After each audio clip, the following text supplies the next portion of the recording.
So you're joining the Titanic Lie series, and I'm just cranking out video after video on this subject.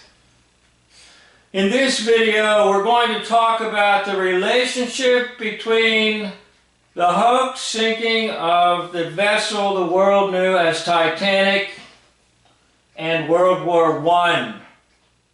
Now keep in mind, my thesis is it's a phantom ship. Doesn't exist. It's just a reflection of the ship called the Olympic. In other words, it exists on paper, it exists in newsreels, but there's no physical ship called the Titanic. And anytime you've seen footage or clips or any discussion about a ship called Titanic, what you really saw was the Olympic. Now, after the hoax is done and the world wants to memorialize these individuals in the hoax story, they will create plaques and statues.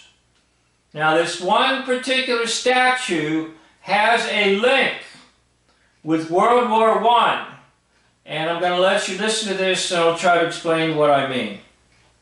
Now, Paul. As for the statue, Bishop Boyd Carter raised an appeal and commissioned Lady Kathleen Scott, wife of Robert Falcon Scott, Scott of the Antarctic, who had also died in 1912, to make the statue. It was unveiled in Lichfield in 1914. Lichfield was chosen because it was seen to be more accessible and more convenient, and Stoke had already had its plaque in the town hall.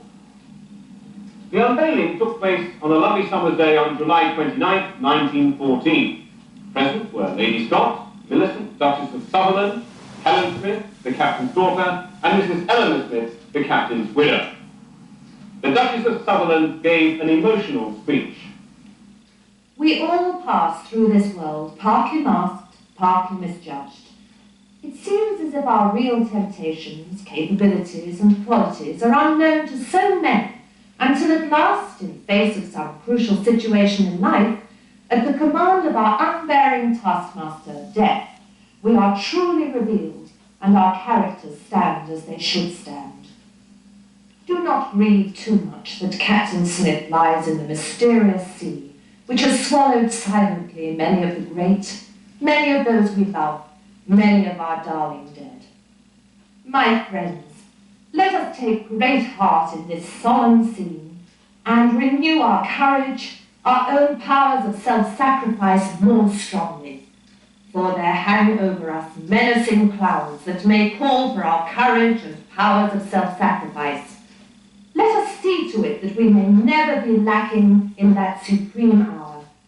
I ask Miss Smith if she will now unveil the statue. Notably absent from the proceedings were members of the South Staffordshire Regiment, who should have been here, but were called away on military manoeuvres. For within a week of the unveiling of a statue to the captain of the so-called Unsinkable Titanic, the Great War, the so-called War to End Wars, was to begin.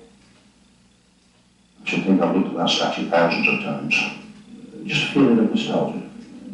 I just look at that and think that. So the unsinkable leads to the unthinkable. The unsinkable Titanic leads to the unthinkable World War I. Both will amass large casualties, of which most are just fake. Both are basically fake, but the world will not know the difference. In other words, Titanic was meant to prepare the general public in all nations for an upcoming bigger hoax that will involve bigger death tolls. And that's the relationship between Titanic whereby in April of 1912, the hoax is pulled off, and then, as he said, in July of 1914, that statue is dedicated in Litchfield to Edward J. Smith, captain of Titanic. And a week later, the bigger hoax will break out of World War I in August of 1914. So the Titanic was a prelude, a warm-up to an even bigger, gigantic Titanic hoax. I'd like to thank you for watching this video. This concludes the video.